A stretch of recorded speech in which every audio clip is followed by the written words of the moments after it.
네, 기저귀TV 상담받고 대학가자 2교시 결정적 코치의 합격연구소 시간입니다.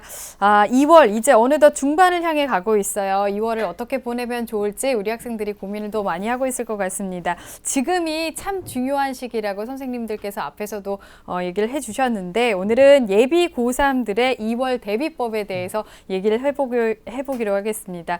수험생들이 어떤 것들을 먼저 준비하면 좋을까요? 네, 지금 2월은 아무래도 이제 신학기가 시작되기 앞서서 아주 중요한 시점인데 남은 2월을 어떻게 마무리할 것인가 중요한 것은 구체적인 목표와 계획을 세우는 것입니다. 그래서 목표가 없다면 또 남은 시간을 또 헛되게 보낼 수밖에 없기 때문에 구체적인 목표가 필요하고요. 또 구체적인 목표 아래는 또 세부적인 목표가 필요하겠죠. 이때 주의할 점은 너무 과도하게 목표를 세우다 보면 실천하지 못하고 학기가 시작하면서 또 실패감에 빠질 수 있기 때문에 네. 구체적인 목표를 세우고 철저한 계획을 세워라. 이것이 중요한 2월 달 동안 해야 될 일입니다. 그렇습니다. 본격적으로 고3에 들어가기에 앞서서 2월에 자신이 어떤 것이 좀 취약한 과목인지 보완할 수 있는 좋은 시기일 것 같은데요. 자, 그럼 어떻게 공부를 해나가면 좋을까요? 네, 2월에 가장 중요한 학습법 가운데 하나는 자신에게 가장 취약한 부분을 집중적으로 공부하는 시간이 허락된다는 점입니다.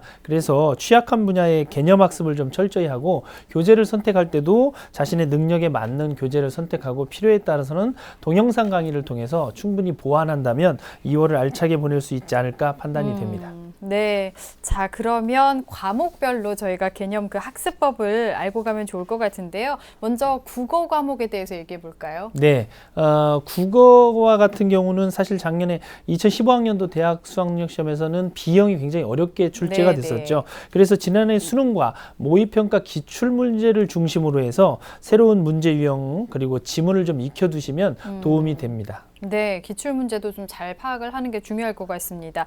영어는 어떨까요? 예, 지난해 역시 마찬가지였죠. 영어가 상당히 쉽게 출제가 됐습니다. 그래서 문항이 쉬울 때는 관건이 한두 문제 실수를 하지 않는 것이 가장 중요한 학습 전략이기 때문에 난이도가 좀 있는 문항도 준비할 필요가 있겠지만 실수하지 않는 훈련을 좀 하고 만약에 듣기가 좀 약하다면 매일 꾸준히 듣기 훈련을 반복해서 하는 것이 좋고요. 어법이 부족하다면 역시 기출문제를 중심으로 학습하는 것이 중요합니다. 네, 자 그러면은 수학은 어떻게 공부하면 좋을까요? 네, 수학도 앞서 이제 말씀드렸다시피 취약 부분을 집중적으로 학습하는 전략이 중요합니다. 그래서 예를 들어서 기하와 벡터 부분이 약하다고 하면 이 시기에 교과서와 기본서만 가지고서 개념 중심으로 공부를 하면서 개념이 충분히 익숙해졌다면 취약 단원이 포함된 기출 문제를 중심으로 풀어보고 또 오답 노트를 만들어두는 지혜가 필요합니다. 네, 오답 노트도 우리 학생들 만들어서 잘 활용하면 좋을 것 같습니다. 2월 이제 반 정도 남았는데요. 취약한 부분 보완할 수 있는 알찬 시간을 보냈으면 좋겠습니다. 자, 2교시 결정적 코치 합격연구소 시간이었고요. 3교시 상담 이어가겠습니다.